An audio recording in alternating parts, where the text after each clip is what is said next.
Hi, my name is Dr. Joe Dispenza. I want to take a moment and introduce you to my new book. It's called Breaking the Habit of Being Yourself: How to Lose Your Mind and Create a New One. Now, there's a basic premise in the book that says your personality creates your personal reality. Now, your personality is made up of how you think, how you act, and how you feel. So the present personality who's listening to me right now has created the present personal reality called your life. It also means then if you wanted to create a new personal reality, a new life, then on a fundamental level you would have to change some thoughts that you have about yourself or your life, behaviors or habits that you continuously demonstrate, or feelings and emotional reactions that you've memorized that's become part of your identity. Now, the new science tells us that we are not doomed by our genes, that we're not hardwired to be the same for the rest of our life, that we're marvels of adaptability and change. And most people then, I think all of us, try to create a new personal reality as the same personality. But this new science tells us that we can change both our mind and our bodies because of this new science called neuroplasticity. Neuroplasticity tells us that we're changed by every thought we think, every experience we have, every new choice we make, every new experience and emotion that we can conjure up. The brain literally changes to reflect a new mind. And because of the science of epigenetics, that we can signal new genes in new ways.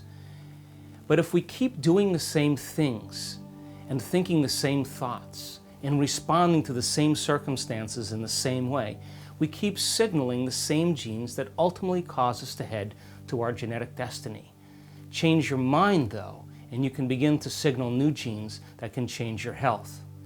And because of this theory in quantum physics that says that your subjective mind has an effect on your objective world, then maybe then when we change how we think and feel inside of us, that those thoughts and feelings become the very blueprints of our destiny. This is what the book is about.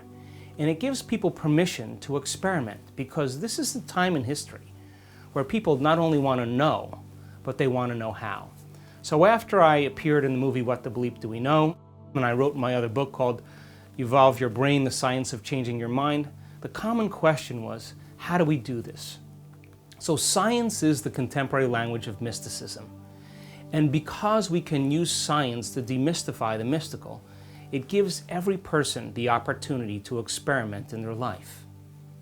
So can you believe in a future that you can't see or experience with your senses yet? But you've thought about enough times in your mind that your brain is literally changed to look like that event has already happened? And can you emotionally embrace a future or reality that it already exists as a potential in the quantum field? And can you emotionally embrace that reality over and over again, so you begin to signal new genes in new ways so that your body is physically changed to look like the event has happened? Because when your brain and body are physically changed ahead of the actual event, then they're no longer a record of the past, but now, in fact, a map to the future.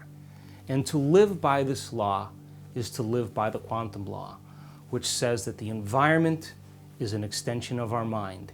And when we truly change our mind, our life changes. I hope you enjoy it.